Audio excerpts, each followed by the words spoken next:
anticipate hearing from our Israeli allies that they have managed to conduct one of the most amazing military campaigns in the history of the world.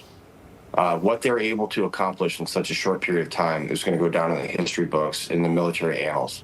It's absolutely amazing. And let's remember the reason that they're able to do this, including building a drone factory essentially inside of Iran, is because the vast majority of the Iranian people hate the terrorist regime in Tehran.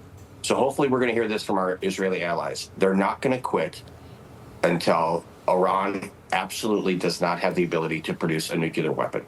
Let's dive even further into the conversation. I'm learning you recently had a discussion with Reza Pahlavi, who is Iran's exiled crown prince. A little background for our audience on Pahlavi. He is the son of the last Shah of Iran, who was ousted by Iran's Islamic regime back in 1979.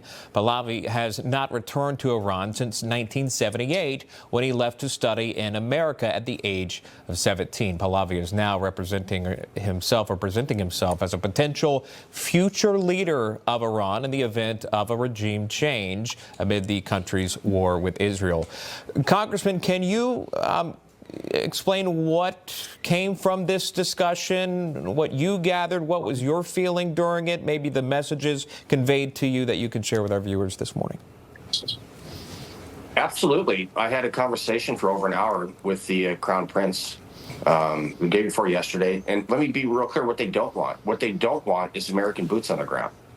What they don't want is regime change and nation building driven by the United States of America. What they want from us is very simple. They want us to continue to enable Israel, other countries, to help set the conditions for the Iranian people to rise up and get rid of this terrorist regime. That's what they want. They also want a secular government in Iran. They want the United States and the world to open up the gates of trade with Iran so that they can become a nation that is at peace with their neighbors. That's what they're looking for. And I think that those are all good things. One of the articles that came out from the Crown Prince, from Reza Pahlavi, is entitled, "This Iran's Exiled Royal Calls for Regime Change, but Few Are Listening." But it goes on to say, quote, Pahlavi does not have some support in Iran, as he has tapped frustrations with the regime and nostalgia for the pre-revolutionary era.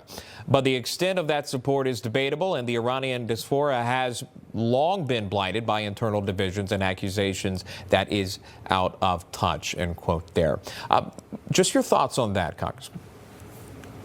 Well, someone is going to have to step in and take charge, at least for a limited period of time. And the questions that I had for the Crown Prince were, are you concerned about external influencers, like from Afghanistan, for instance, that may try to disrupt this process? There's going to be a period of time where you're not sure what the heck is going on. There's going to be a power vacuum that's created. There's ethnic Baluchis that are in Iran. Are they going to rise up and they're going to try to start another civil war? So the road is going to be tough ahead, but what the advantage that the Crown Prince has is he has name recognition, and he actually nailed it in that article. People are looking back during the time of the Shah and saying maybe it wasn't as bad as we thought. Yeah. I also wanted to ask you, if I can, about President Trump recently announcing this through his White House press secretary, that he's giving 2 weeks now for a decision should the United States get involved in the fighting between Israel and Iran. What do you make of the 2 weeks? There's been some criticism about it. Do you support that by the president? Absolutely. Listen, President Donald J. Trump is the president of peace. We don't want another war. We don't want to get into an endless war. We don't want to do regime change and nation building anymore. So by Donald Trump saying, hey, look, get your act together, you got 2 weeks to come to the table or go to the grave, I think it's the right thing to be doing. So Iran needs to understand this. When I say come to the table to the terrorist mullahs, that means come to the table and resign and help a peaceful transfer away from your terroristic regime.